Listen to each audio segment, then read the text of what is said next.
Na-oven ba ka mo? Don't worry dahil makagawa pa rin tayo ng napakasarap na cheesy baked bangus gamit lamang ang kawali. Tingnan nyo naman, sobrang ganda ng pagkakaluto, napakaraming cheese at sobrang dali lang nito gawin at sobrang sarap nito. Meron ako dito isang buong bangus at 140 lang yan, tapos boneless na rin siya, nabili ko lang siya sa palengke. Tapos ilalagyan lang natin ng kaunting asin at paminta at irarab lang natin ng maigi ito. Pagkatapos sa isang lagayan ay pagsamahin lang natin ang sibuyas, luya, kamatis, ginayat ko lang siya ng maliliit, lagyan ng kaunting asin, paminta, haluin at pagkatapos ay naglagay na rin ako dito ng isang kutsarang mayonnaise.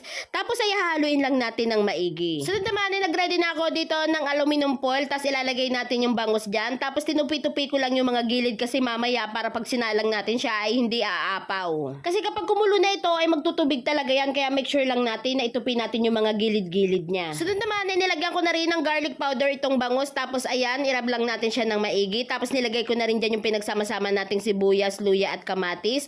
Ayan, ikalat lang natin siya ng maigi dito sa bangus.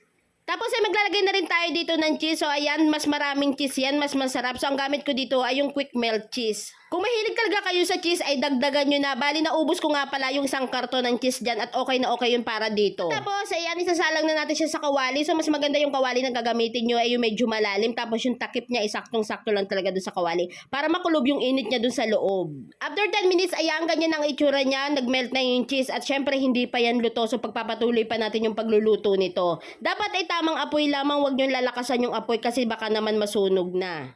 At eto na nga, after 30 minutes, ayan, luto na siya. At alam nyo ba, sobrang bango talaga nito dito sa loob ng bahay. Nagugutom ako tuloy habang nag-e-edit nga ako. Naku, nagugutom na naman talaga ako. Naaalala ko tong aking niluto na cheesy baked bangus.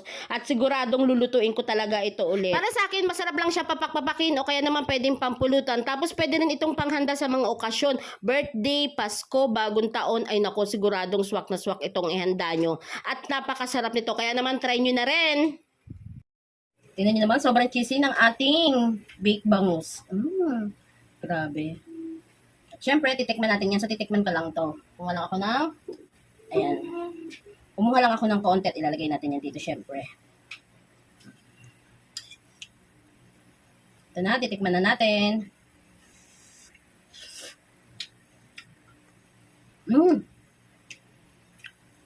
Ay, masarap. First time ko na makatikim nito, masarap.